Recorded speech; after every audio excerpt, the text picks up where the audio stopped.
There is a moment in your life you never talk about, but your heart still reacts to it like it happened yesterday. A single memory that sits in the dark, untouched, unspoken, yet powerful enough to change the way you look at yourself. You learned to smile over it. You learned to function around it. You learned to pretend it didn't matter. But shame doesn't disappear when you ignore it. It settles into your identity. It changes your posture when you pray.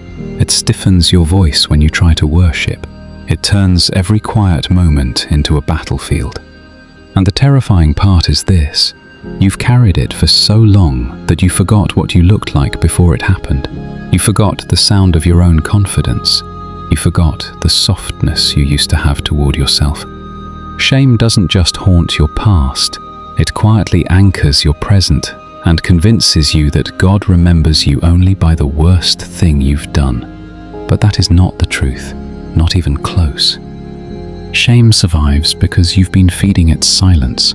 Every time you brushed off the memory, every time you said, "I'm fine," every time you tried to bury it under productivity or distraction, the wound didn't close. It learned to hide. And hidden wounds become the loudest voices in your life. They shape the way you walk into relationships, the way you react to small disappointments, the way you brace for judgment, even when no one is judging you. You think you're protecting yourself by holding it in, but shame is the only thing being protected. God hasn't been distant from this. He has watched how this one moment has influenced your confidence, your faith, your sense of worth.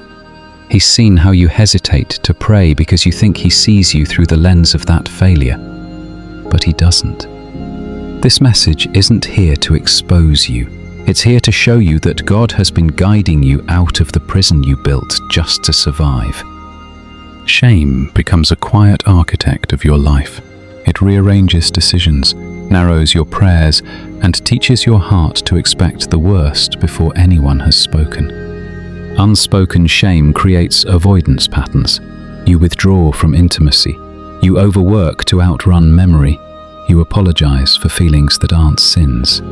It builds a false theology in your mind, a voice that whispers, "God only remembers the worst of you." That lie then intercepts mercy the moment it tries to reach you. The practical proof is in the tiny reactions, the quick defense when someone praises you, the panic when trust edges near, the replay of one night that should have been left behind. These reactions are not moral failures. They're the body and soul reacting to old wounds.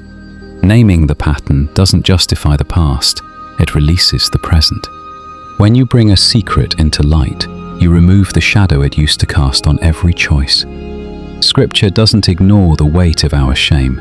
It calls us out of the shadows into honesty, because truth is the soil where healing takes root. So this is not about blame, it's about recognition. See the pattern, name the wound, and stop letting silence carry what God intended to lift. There is a reason shame returns even after you thought you buried it.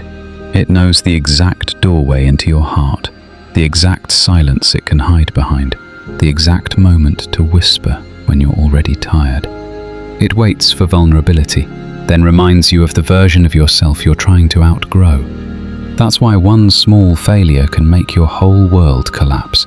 That's why a single memory can drag you back years in seconds. Shame is not loud, it is strategic. It chooses the nights you can't sleep, the moments you try to pray, the seconds you let your guard down. And here's the shock most people never realize. Shame doesn't need you to fail again. It only needs you to remember you once did. That memory becomes its weapon. That silence becomes its leverage.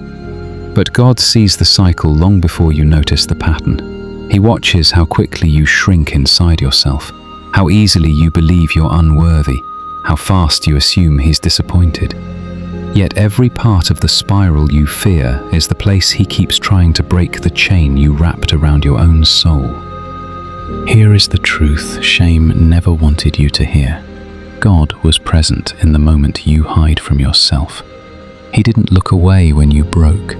He didn't pull back when guilt wrapped around your voice. He didn't wait for you to clean yourself up before approaching.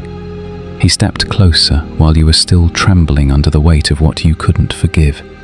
The thing you call your worst moment is the place where his compassion burned the brightest. You think he's disappointed, but he's been fighting for the pieces of you shame tried to swallow. Every time you felt unworthy to pray, he was whispering your name. Every time you hesitated to worship, he was reaching for your heart. And every time you believed your failure defined you, he was undoing the lie that chained your identity. God does not heal from a distance. He enters the room you fear, touches the wound you avoid, and names you with a love shame can't compete with. You are not the story shame tells. You are the story grace is rewriting. Shame has spent years convincing you that your identity is tied to your lowest moment. But God has been rewriting that narrative long before you ever felt worthy to believe it. He is not asking you to deny what happened. He is asking you to stop letting it name you. The chain around your spirit was never stronger than his mercy. The darkness around your memory was never deeper than his presence. And the lie you carried for so long, the one that told you God sees you through your failure, breaks the second you realize he never loved you because you were perfect. He loved you because you were his. You are not walking toward forgiveness. You are walking from it. You are not trying to earn freedom. You are stepping into what was already paid for. And here is the truth shame cannot survive. The moment you let God into the place you hide, the chains lose their power forever. Freedom begins where secrecy ends. What part of your story would finally lose its power if you stopped calling yourself what shame once called you?